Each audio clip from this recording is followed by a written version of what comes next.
작년 성탄절 이전에 성탄절 때는 누가복음 가지고 말씀을 전했고요. 성탄절 이전에 이제 사도행전을 마지막으로 설교를 하고 어느새 한 달 반 정도의 시간이 벌써 흘렀습니다. 그때 사도행전 4장 32절부터 35절을 본문으로 공포와 교회라는 제목으로 설교를 했었는데요. 아마도 기억이 안 나겠죠. 기억이 안 나실 텐데 사도 베드로와 요한 같은 교회의 지도자들이 이제 붙들려서 감옥에 갇혔고 하루를 이제 감옥에 갇혀 있었잖아요. 그 다음 날에 지금의 국회에 해당하는 이제 청문회에 불려 나간 거죠. 그 사내들인 공회에 불려 나가서 그곳에 있던 지도자들에게, 종교 정치 지도자들에게 한 번만 더 예수를 전하면 가만두지 않겠다라는 아주 강력한 경고를 받은 끝에 그들이 풀려나는 그런 사건이 있었습니다. 초대 교회는 이러한 외부적인 이 핍박에 들어오는 공포 속에서, 외부로부터 핍박이 들어오는 그 공포 속에서 한 마음과 한 뜻으로 서로 더욱 사랑하고 그들 가운데 약한 자를 섬기는 이 사랑과 섬김으로 적극적으로 공포에 맞섰습니다. 두려워하지 않을 수는 없죠. 그러나 그 두려움을 사랑과 섬김으로, 더 연합하고 사랑하고 섬김으로 그렇게 그 공포에 적극적으로 맞섰습니다. 그런 상황에서 이 상황적 배경을 아셔야 돼요. 이런 상황에서 오늘 본문의 사건이 벌어지는 거예요. 외부적인 핍박에 이어서 이제 내부적인 문제가 교회를 흔들기 시작한 겁니다. 크게 사도행전에서 교회를 흔드는 사건이 크게 세 가지 카테고리로 진행되는데, 외부적인 것, 내부적인 것, 그리고 하나는 이제 다음 주나 다다음 주쯤 설교할 것에 대해서 설교할 텐데, 또 하나가 더 있어요. 이 첫 번째, 두 번째, 오늘 이제 내부적인 그런 문제에 대해서 다루게 됩니다. 그런 문제가 벌어진 거죠. 자, 사실 오늘 본문 읽으신 후에 여러분들 가운데 교회를 좀 오래 다니신 분들이라면 예전에 이 본문을 가지고 부흥사님들이 부흥회 때 많이 사용하셨던 그런 본문이에요. 교회 좀 다녀보신 분들 좀 기억할 텐데 뭐라고 보통 설교를 하나요?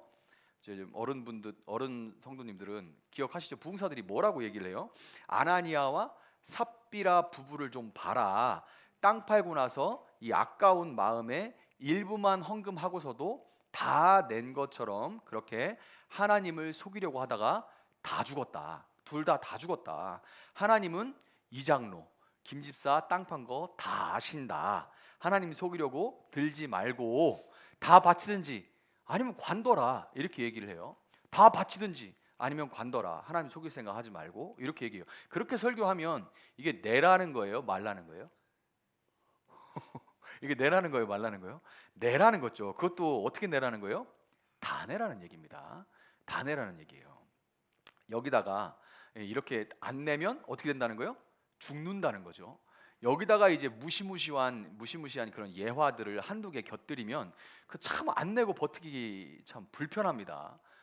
이게 또 나는 어떻게 그냥 좀 혼나더라도 넘어가겠는데 이게 자식들도 잘못되면 어떡하지? 이런 생각이 들고, 또 은근한 뉘앙스로 그런 자녀들 이거 드리면 하나님 다 아신다부터 시작해서 안 드리면 자녀들도 힘들다, 이런 얘기들이 나오면 굉장히 버티기 힘듭니다. 거기다가 이제 어지간한 교회들의 특징들이 있는데, 교회들마다 그런 집회가 끝나고 나면 이런 분들이 꼭 계세요. 뭐라고 합니까? 나도 전에 안 드리고 일부 숨겼다가 사고 나서 병원비로 다 날렸잖아. 결국에 그렇게 다 나가. 아니면 다쳐가지고 수술비로 아파서 수술비로 다 날렸잖아. 이렇게 얘기를 해요. 이러면 어차피 나갈 거잖아요. 다쳐서 나가느니 드리고 말지, 이렇게 돼요. 이게 이런 분들이 꼭 주변에서 집회 끝나면 그렇게 얘기를 합니다. 그러면 이게 거의 진짜 영적인 바람잡이 수준이죠. 그러면 안 내기가 어려워서 그런 집회가 끝나고 나면 이제 소위 헌금을 가져간 돈들이 막 밀려 들어오는데, 단적으로 말씀을 드리면요, 단적으로 자세히 설명을 보다 단적으로 말씀을 드리면 걱정 안 하셔도 됩니다. 절대로 안 죽어요. 절대로 안 죽습니다. 굳이 시험해 보실 필요는 없고요. 아예 안 드리니까 여러분은 그러니까 걱정하실 필요 없습니다. 시험하실 필요도 없고 걱정할 필요도 없습니다. 절대 안 죽어요. 그래서 죽을 거면 아마 여기 살아계신 분들이 별로 얼마 안 계실 거예요. 주일학교 때 엄마가 이제 헌금하라고 주는 돈으로 오락실 갔던 제 친구들 다 잘 살아 있습니다. 그때 그 헌금하면은 뭐 200원, 300원 받으면 꼭 그중에서 100원, 200원 해가지고 오락실 가서 쓰고 하는 친구들이 있었어요. 근데 지금까지 다 잘 살아 있습니다. 전혀 걱정하실 필요가 없어요. 자, 그래서 오늘 본문이 하나님 속일 생각 하지 말고 다 갖다 바쳐라 라는 그런 이야기가 아니라면, 참 고기만 따오면 그런 설교하기 참 좋은데, 그런 이야기가 아니라면 과연 이 무시무시한 이야기, 부부가 하나씩 다 죽었다 하는 이런 무시무시한 이야기가 어떤 의미를 갖고 있을까요? 이거에 대해서 우리가 한번 생각을 해봤으면 좋겠는데, 사실 오늘 이 본문의 사도행전의 흐름 속에서 오늘 본문 이야기는 굉장히 중요한 위치를 차지하고 있습니다. 또 교회가 세워져 가는 과정에 있어서도 중요한 역할을 하고 있어요. 그래서 이 이야기의 자초지종을 우리가 살펴가면서 하나님께서 오늘 우리 교회에 하시는 말씀이 무엇인지 한번 귀를 기울여 봤으면 좋겠습니다. 자, 아나니아와 삽비라 부부는 아마도 베드로가 설교를 유월절 때 하고 나서 3,000명 5,000명씩 세례를 받고 사람들이 그런 세례를 받고 돌아오는 일들이 있었잖아요. 그때 세례를 받고 교회 공동체에 속하게 된 사람들 가운데 하나였던 것으로 보여요. 자신들이 가진 이 땅을 팔아서 그 값에 얼마를 가지고 교회에 와서 사도들의 발 앞에 갖다가 바칩니다. 이제 교회 지도자들이 이렇게 있는데, 자, 이거 땅 판 돈입니다 하고서 공식적으로 이제 헌금을 한 거죠. 갖다가 헌금을 한 거예요. 그런데 교회 입장에서는 안 드리는 것보다는, 어쨌든 교회가 그 사정을 아는 것도 아니고요, 다 드렸는지 적게 드렸는지 아는 것도 아니고, 어쨌든 헌금을 가져와서 교회에 드렸으면 교회 입장에서는 좋은 거죠. 좋은 거예요. 뭐 세도 내고 뭐 전기세도 내고 뭐 이러는데 필요하죠. 구제도 해야 되고. 그런데 베드로는 정말 그것이 성령, 즉 하나님의 영을 속인 거다. 헌금 갖다가 낸 것이 하나님의 영을 속인 거다라고 그들을 강하게 꾸짖었습니다.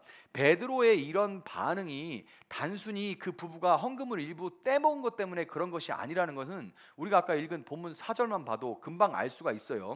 4절 아까 한번 성경 있는 분들은 다시 한번 보세요. 그게 무슨 뜻이냐면, 아니 언제 누가 그 땅이 네 마음대로 할 수 있는 네 소유가 아니라고 했냐? 아니면 언제 갖다 바치라고를 했었냐? 한 번도 그런 적도 없다. 그런데 왜 속이려고 하느냐? 이런 말이에요. 본문 4절이 쉽게 말하면 그런 뜻입니다. 그게 언제 네 거가 아닌 적이 있냐? 아니면 갖다가 팔아서 바치라고 한 적이 있냐? 왜 그걸 갖다가 속이려고 하느냐라고 얘기를 하는 거예요. 더 심각한 게 뭐냐면 3절에서 베드로가 아나니아에게 뭐라고 말하냐면요, 어찌하여 사탄이 네 마음에 가득하여 라는 표현을 써요. 어찌하여 사탄이 네 마음에 가득하여. 이게 사도행전 4장 8절에 이런 말씀이 있습니다. 뭐라고 하냐면, 이에 베드로가 성령이 충만하여 라는 구절이 있어요. 성령이 베드로가 충만해서 말씀을 이제 전하죠. 설교를 시작해요. 베드로가 성령이 충만하여 라는 말씀을 악마적으로 패러디한 게 뭐냐면, 어찌하여 네가 사탄이 네 마음에 가득하여, 패러디한 거죠. 악마적으로 패러디를 한 거예요. 그러니까 베드로가 성령이 충만해서 교회를 세우는데 반해서 아나니아는 악령이 충만해서 교회를 무너뜨리려고 하고 있다는 겁니다. 이게 그냥 돈 좀 떼먹었다 그런 일이 아니에요.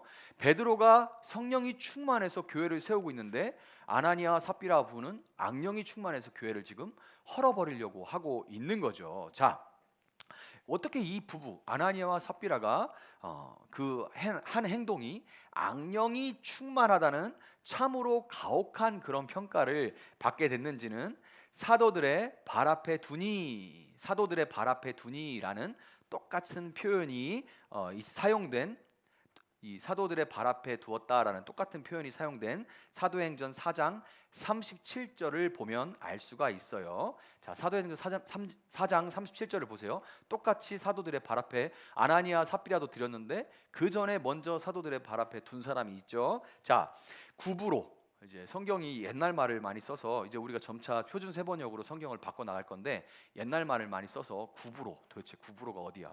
세계 지도를 아무리 살펴봐도 구브로는 안 나옵니다.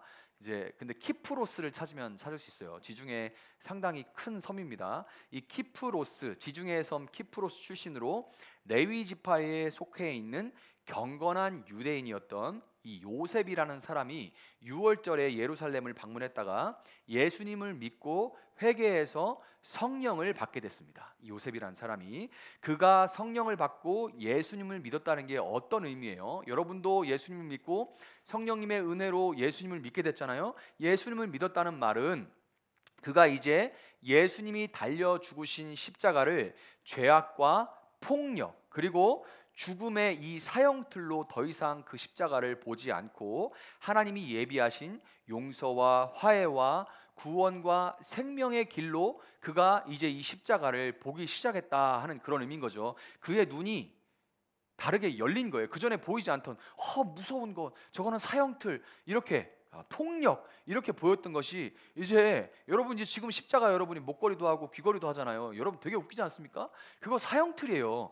이게 쉽게 얘기하면 지금 미국으로 얘기하면 전기 의자를 귀에다 매달고 다니는 겁니다. 이렇게 금으로 해가지고 목에다 매달고 다니고, 이게 말이 됩니까? 근데 눈이 다르게 열린 거예요. 그것이 생명이요, 화해요, 용서와 구원의 길이라는 것을 그 눈이 이제 열려서 보기 시작한 거죠. 하나님은 이 십자가를 통해서 하나님의 나라는 완전히 다른 세계를 이제 들어가는 그 문을 열어 주셨고, 바나바는 이 요셉은 그 길로 담대하게 걸어 들어가게 된 겁니다.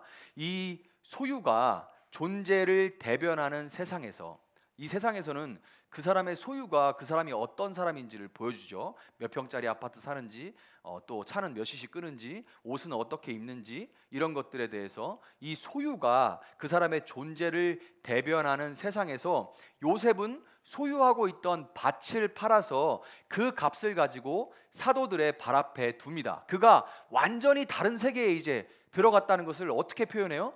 그가 이전에 그를 대변했던 그 소유를 가지고 다 팔아서 사도들의 발 앞에 두게 된 거죠. 유월절을 맞아서 예루살렘에 오면서 챙겨왔던 그 돈과 생필품들을 갖고서 이제 예루살렘 방문했을 거잖아요. 왜냐하면 지금처럼 뭐 기차 타고 한번 왔다 가든지 비행기 타고 왔다 가는 게 아니라 그때는 뭐 잔뜩 꾸려가지고 와가지고 예루살렘에 이제 뭐 짧으면 몇 주, 길게는 몇 달을 머물다 가니까요. 그런 챙겨왔던 돈과 생필품들이 다 떨어졌어요. 교회 공동체로 모여서 이제 막 말씀 듣고 은혜 받고 예수님을 알고 너무 좋은데 가지고 있던 것들이 다 떨어지는 그런 상황에서 이 요셉의 사랑과 섬김은 초대교회 공동체에 하나님이 그들과 지금 함께 하시다는 증거요, 위로가 됐습니다. 이 위로가 이제 막 사람이니까 이제 모여서 외부에서는 핍박이 들어오지 막 이러는 상황에서 바나바가 자기 가지고 있던 거를 들여서 다른 사람들을 섬기고 이러니까 이게 하나님이 정말 우리와 함께 하시고 우리 처지를 아시는구나, 그러면서 이게 굉장히 이 하나님이 함께 계시는 증거요, 위로가 돼서 참 좋은데, 그 위로가 얼마나 컸던지 교회 공동체가 이 요셉이라는 사람에게 바나바라는 새로운 이름을 줍니다. 바나바가 무슨 뜻이래요? 아까 우리 봤죠? 어떤 뜻이래요? 위로의 아들이라는 뜻이랍니다. 대단한 이름이죠. 위로의 아들. 아무리 얼굴을 봐도 폭력의 아들 뭐 이런 얼굴들은 보이는데 위로의 아들이 정말 이 위로의 아들이라는 이름을 받았어요. 그게 교회가 얼마나 큰 위로가 됐는지 그런 이름을 새로 지어준 거예요.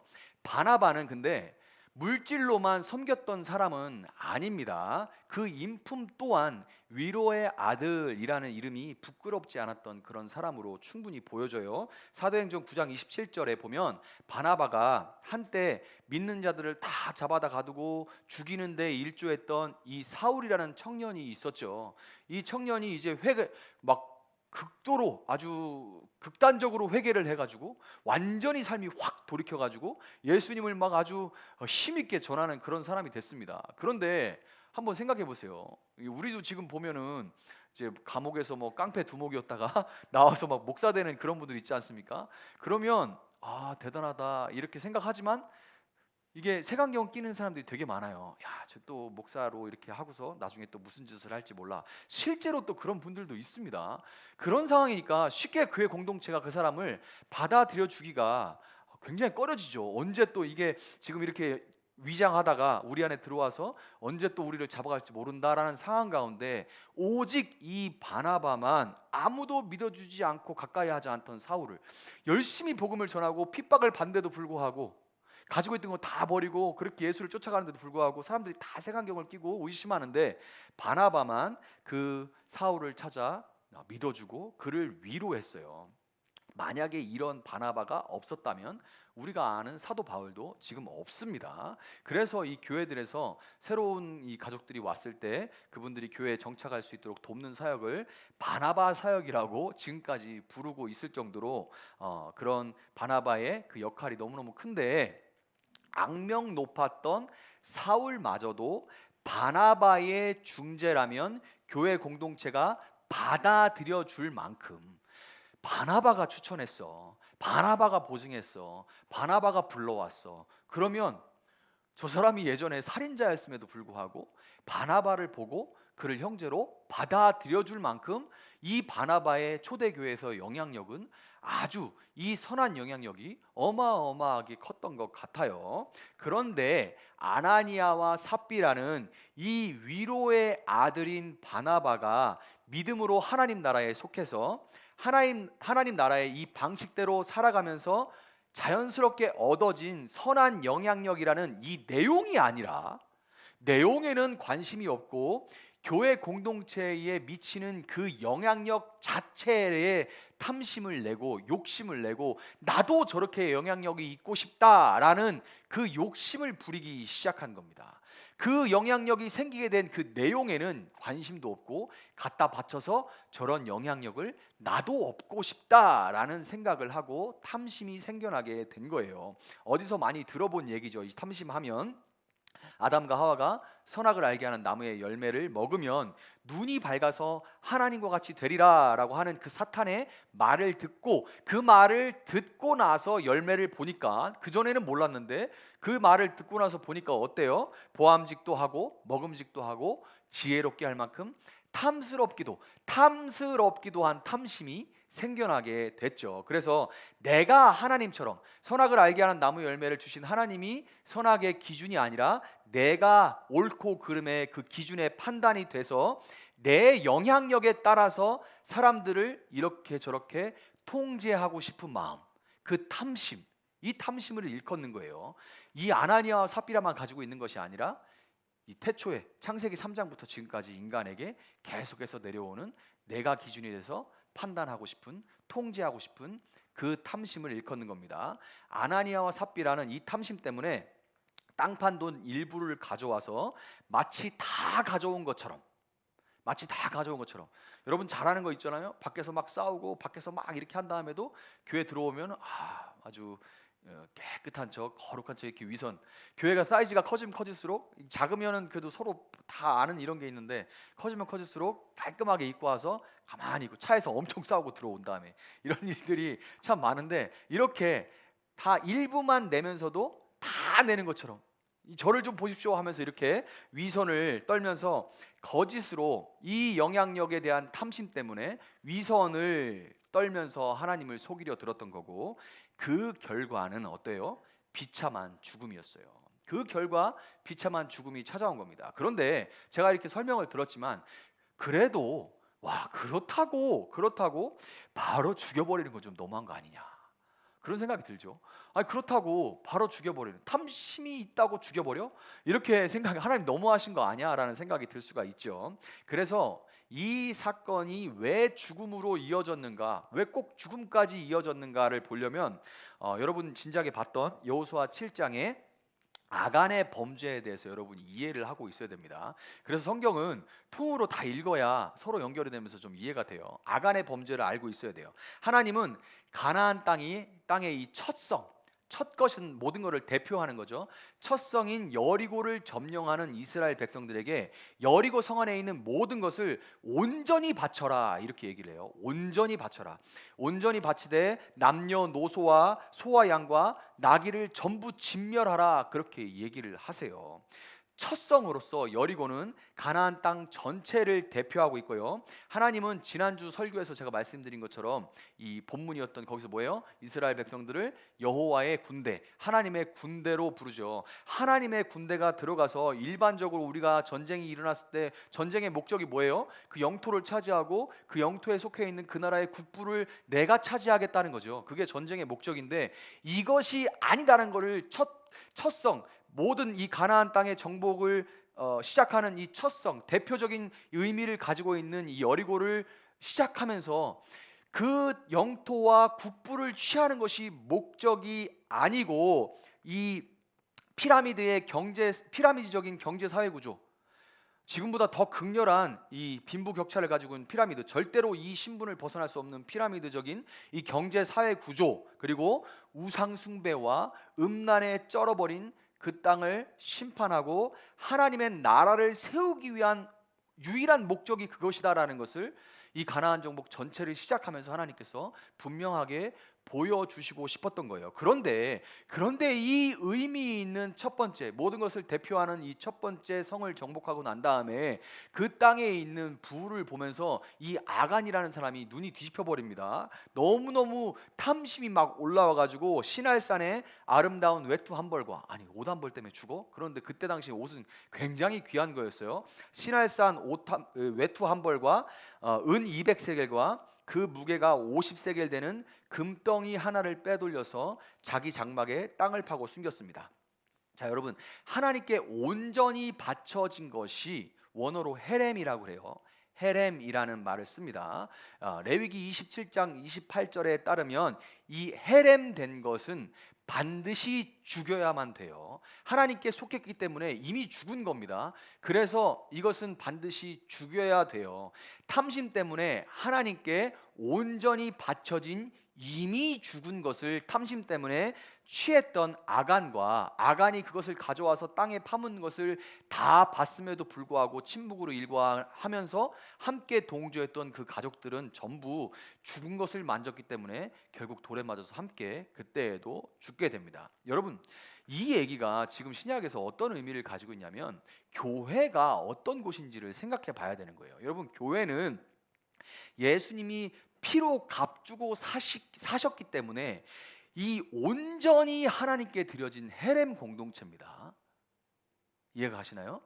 교회라는 것은 예수님이 피로 값주고 사셨기 때문에 온전히 하나님께 바쳐진 헤렘 공동체예요. 헤렘된 모든 것들은 반드시 죽어야만 되기 때문에 여러분과 저는 예수님과 함께 십자가에서 죽은 겁니다.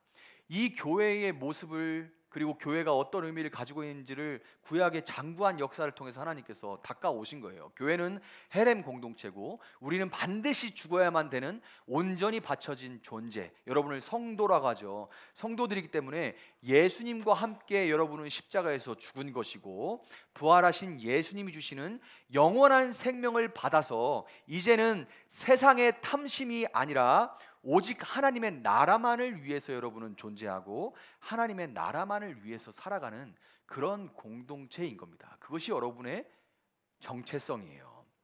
아나니아와 삽비라는 탐심 때문에 온전히 하나님께 바쳐진 교회, 이 교회, 하나님의 것인 교회를 내 것으로 취하려고 했기 때문에 거기서 내 영향력을 미치고 내가 한 것을 통해서 영향력을 미치고 내 존재로 영향력을 그 선한 그 삶으로 인해서 영향력이 저절로 생겨난 게 아니라 그 교회에서의 헤게모니를 본인이 쥐려고 하나님 것을 내가 취하려고 했기 때문에 아간과 그의 가족들처럼 죽임을 당하게 된 거예요. 여러분, 사탄은 지금도 선악과를 따먹은 이 죄의 본성을 가진 우리를 유혹해서 지금 아직 우리 교회가 크지 않은 교회인데도 불구하고 이 안에서도 서로 가운데 또 형제들 모이면 이 안에서 누가 더 크냐라는 경쟁이 항상 있게 되죠.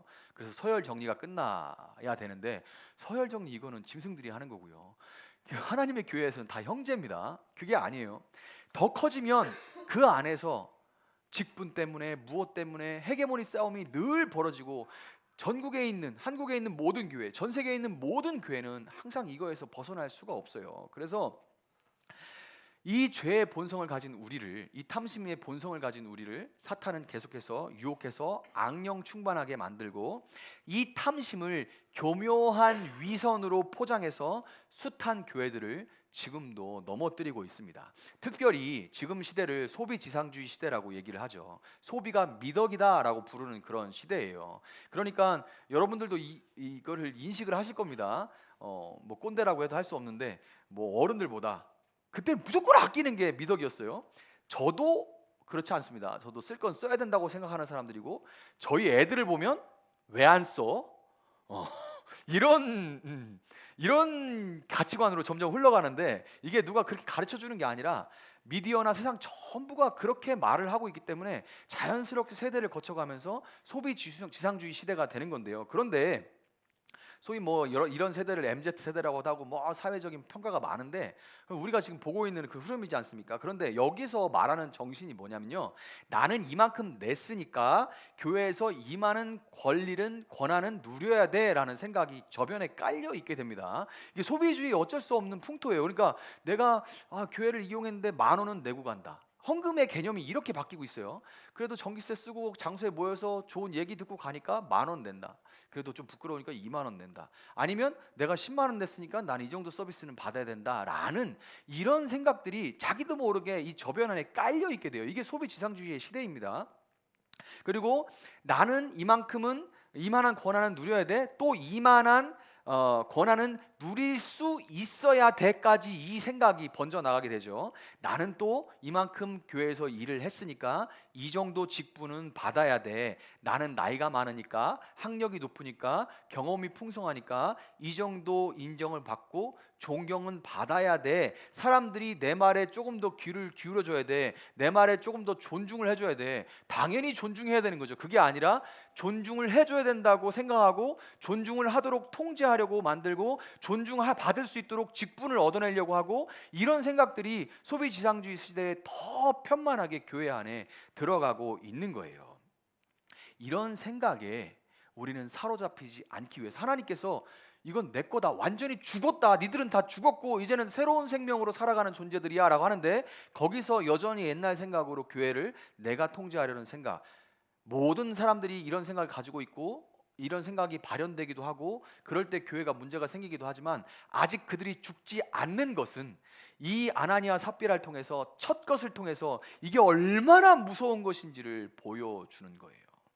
죽은 것들이 살아나서 자기 뜻대로 여전히 좀비처럼 내 뜻대로 교회를 좌지우지하려는 그런 생각들, 내 의로 살아가려는 생각, 그거를 교묘한 위선으로 포장해서 하나님을 위해서 이렇게 하는 것을 하나님께서 얼마나 싫어하시고 이것이 얼마나 무서운 것인지를 우리가 기억하고 이런 생각들에 대해서, 이런 정신들에 대해서 교회가 반드시 두려워해야만 하는 겁니다. 자, 그런데 여기까지를 우리가 기억을 해야 되고요. 그런데 중요한 것은 아나니아와 삽비라가 탐심으로 인한 이 위선적인 신앙으로 인해서 죽임을 당하기는 했지만 하나님이 원하시는 것은 사실 그들의 죽음이 아니었습니다. 죽여버리는 게 하나님의 목적이 아니었어요. 여러분 정말 착각하지 마세요. 하나님은 여러분 벌 주는 게 목적이 아니고 하나님 여러분을 죽도록 하는 것이 절대로 목적이 아닙니다. 아간이 여리고에서 하나님께 온전히 드려진 이 물건들을 도둑질한 결과로 이스라엘은 여리고 다음 성인 이 아이성과의 전투에서 패배하게 돼요. 그러니까 패배하고 사람들이 많지는 않지만 일부 죽었습니다. 그러니까 지도자인 여호수아가 얼마나 가슴이 타들어갔겠어요. 여리고는 무너뜨렸는데 작은 아이성을 이렇게 실패하고 얻지 못하고 사람들이 죽어나갔으니 얼마나 고통스럽겠습니까? 그래서 하나님 앞에서 금식하면서 엎드려서 하나님 어찌 이러십니까? 하고 막 물어봐요. 하루 종일 물어봤는데 저녁 무렵에 하나님께서 뭐라고 합니까? 그 패배의 원인과 함께 그 패배의 원인 제공자를 찾아내라 라고 하나님께서 말씀하세요. 그래서 여호수아가 하나님 말씀에 따라서 아침에 일찍 일어나서 이 이스라엘 12지파, 굉장한 숫자입니다. 예, 굉장한 숫자의 이스라엘 12지파의 대표들을 불러 모아요. 그래서 제비를 뽑습니다. 뽑았어요. 그 다음에 뽑고 나서 한 지파가 선택되고 그 지파가 또 제비를 뽑습니다. 그러니까 거기서 족속대로 뽑혀 나와요. 어떤 가문, 큰 가문별로 뽑혀 나오고 그 가문 가운데 또 제비를 뽑으니까 가족이 뽑혀 나옵니다. 그 가족 가운데 남자들이 뽑혀 나와서 그 중에 아간이 뽑히도록 해요. 근데 여러분 이 과정을 한번 상상해 보세요. 상당한 시간이 걸렸을 겁니다. 뭐 이래 해가지고 이제 모여 나오고 뭐 이러는데 시간이 꽤 걸렸겠죠. 그 과정을 거쳐서 결국 유다 지파, 세라 족속, 삽디의 가족, 갈미의 아들인 아간이 뽑히게 됩니다. 그런데 여러분 하나님이 이렇게 못 하실까요? 여호수아의 귀에다 대고 아간이 그랬다, 조져라 이렇게 하면 되잖아요, 그죠? 그럼 금방 끝나요. 5분이면 끝날 일입니다. 아간이 그랬어. 그러면 끝나는 건데 그러면 이제 여호수아가 아간 나와 그러고 이거 다 좁히고 그러고 끝 이러면 되잖아요. 그런데 이 과정을 쭉 거칩니다. 왜 그럴까요? 이 포위망이 좁혀올 때 여러분 죄를 짓고 나서 사람 맨 처음에 무슨 생각하냐면요, 다 부정합니다. 합리화하고 다 포장하고 있어요. 아닌 척, 이 위선의 가면이 얼마나 큰지 모릅니다. 거기서 조금 누가 건들면 어떻게 합니까? 그 탓합니다. 탓. 누구 때문에 그렇다, 누구 때문에 그렇다, 뭐 때문에 그랬다, 이걸로 가요. 그래서 사람이 이게 내가 죄를 졌습니다라고 인정하는데 굉장히 어려워요.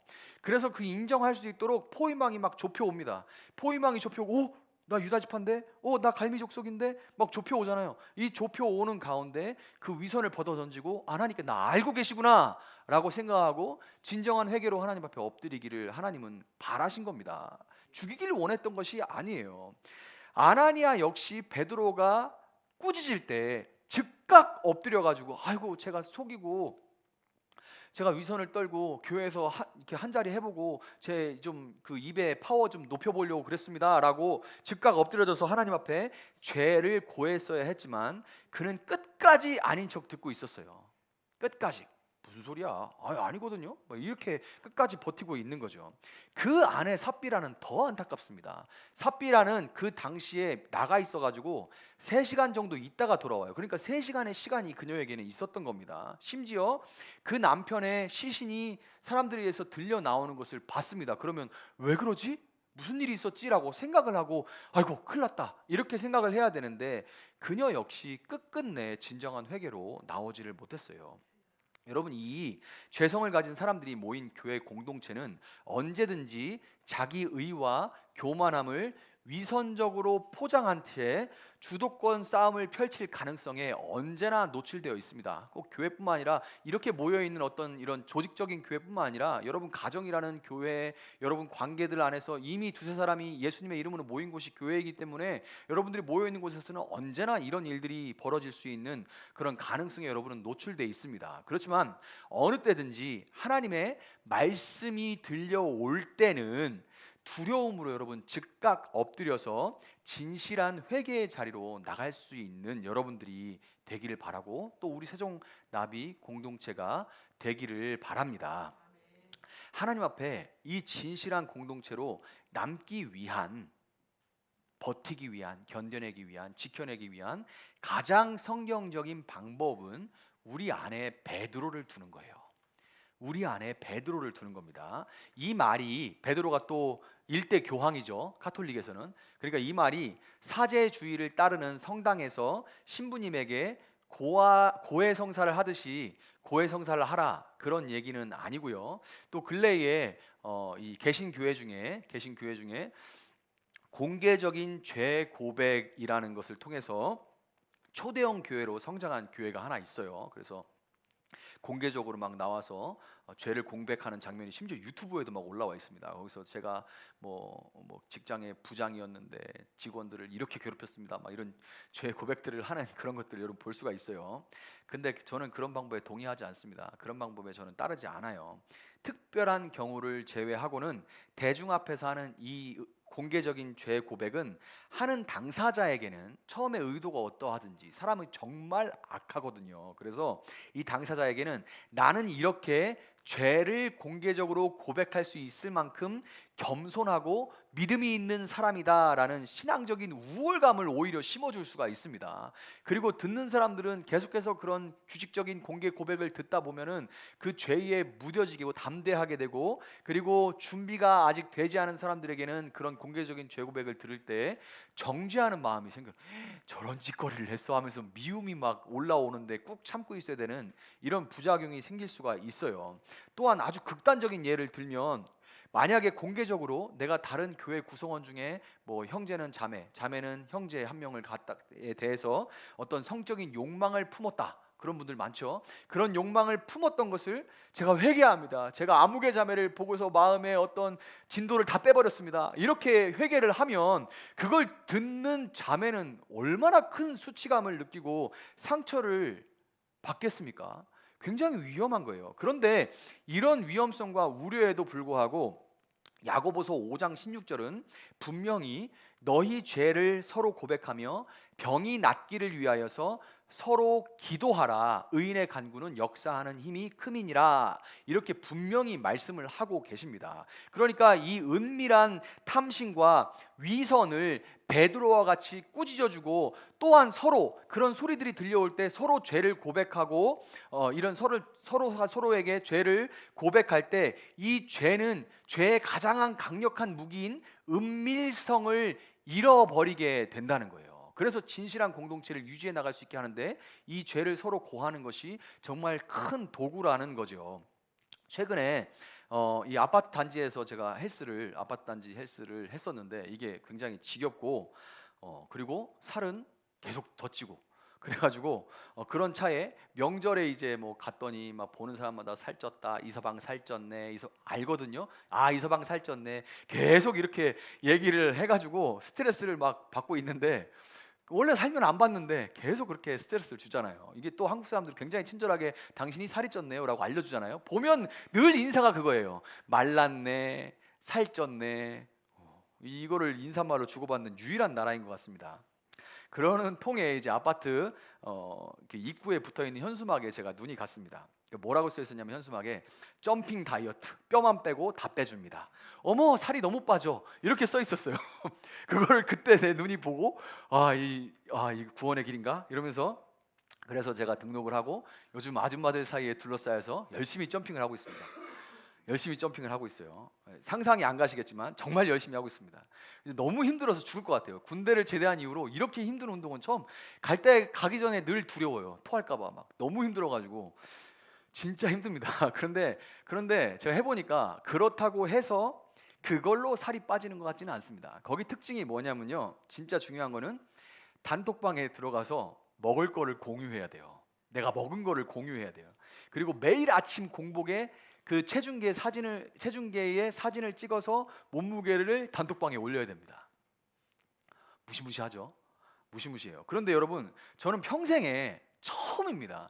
평생에 부모님이 저한테 공부해라 한 적이 없고, 뭐 운동을 하든 뭘 하든, 그런 분들 있을 겁니다. 좀 자기 의지나 이런 게 좀 강한 사람들은 그냥 다 알아서 혼자서 해요. 그래서 누가 저한테 뭐라 하는 거 진짜 싫어하거든요. 그래서 누구의 통제를 받아본 적이 평생에 단 한 번도 없는데, 비록 잘 알지도 못하는 사람들이지만 이 날씬해진다는 같은 목표를 갖고 한 단톡방에 들어있다는 느슨한 공동체성만으로도 식탐이 수월하게 통제가 되는 걸 경험했습니다.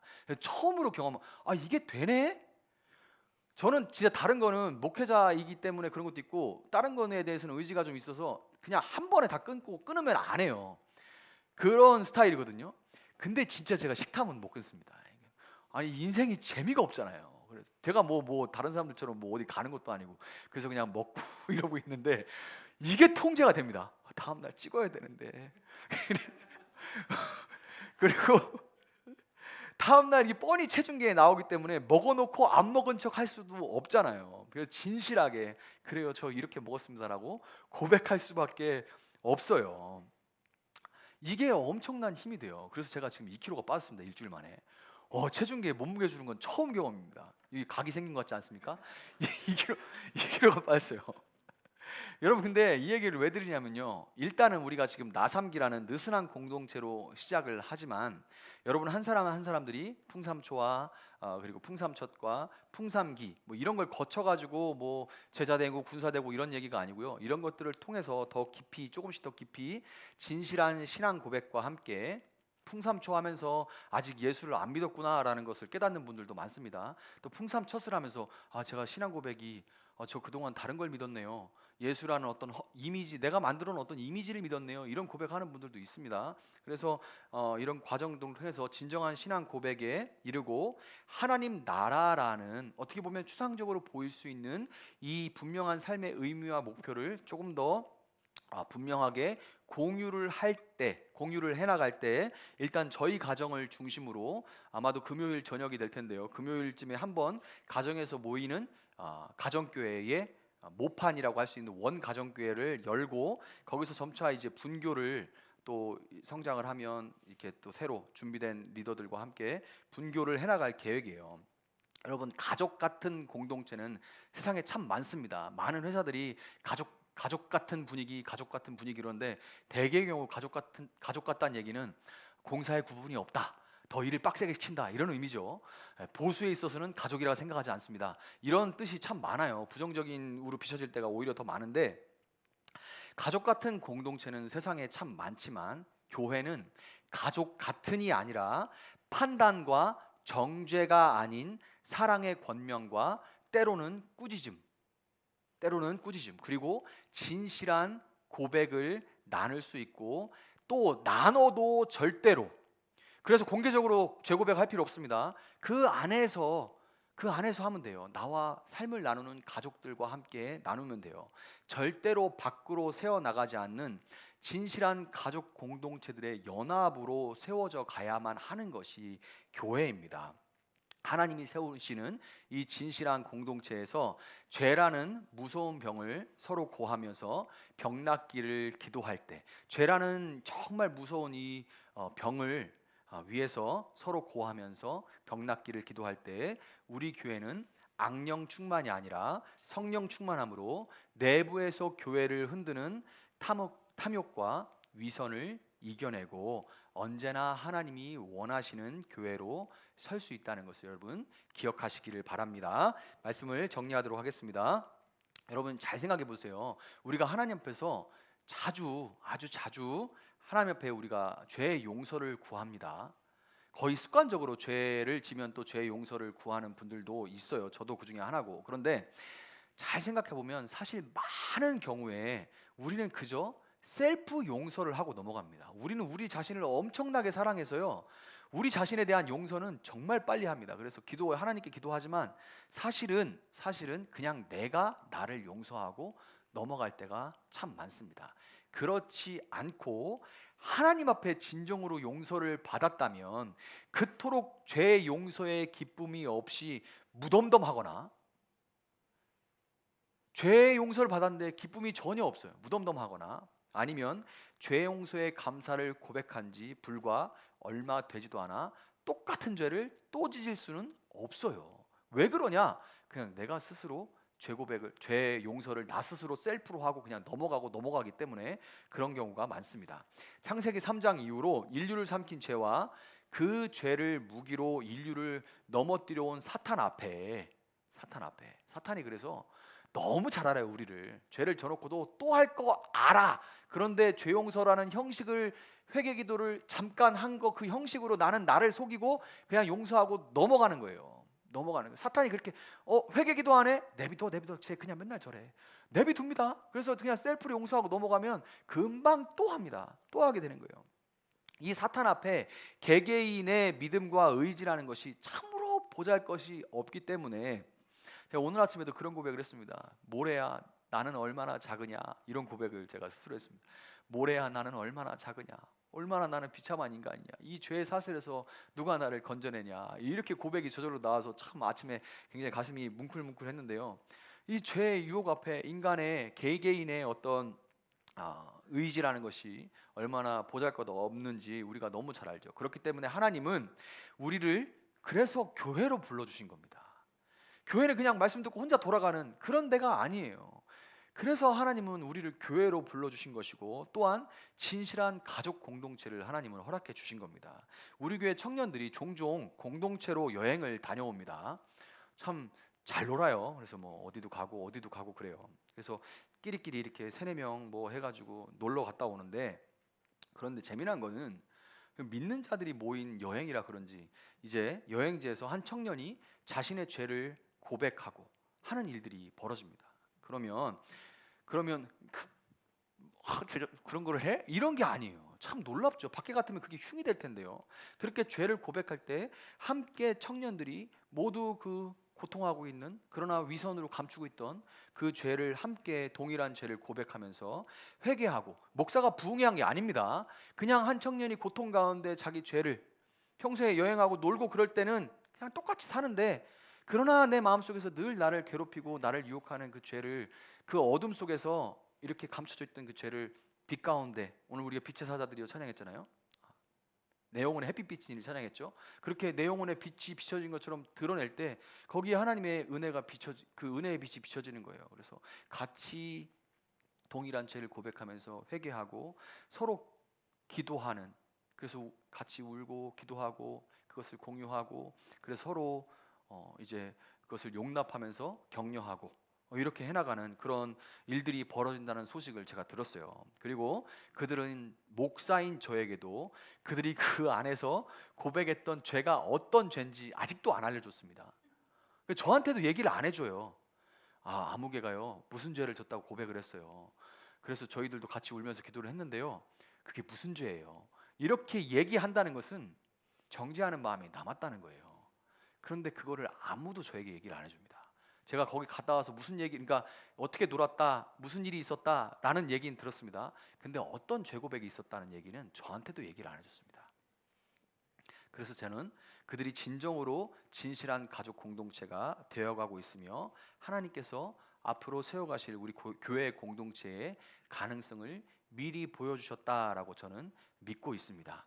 탐욕과 위선으로 아나니아와 삽비라의 길을 걸어가는 것이 아니라 바나바로 또 베드로로 함께 하나님과 사람 앞에 진실한 공동체로 세워져 갈 수 있는 여러분 한 사람 한 사람, 또 우리 교회가 될 수 있기를 예수님의 이름으로 축복합니다.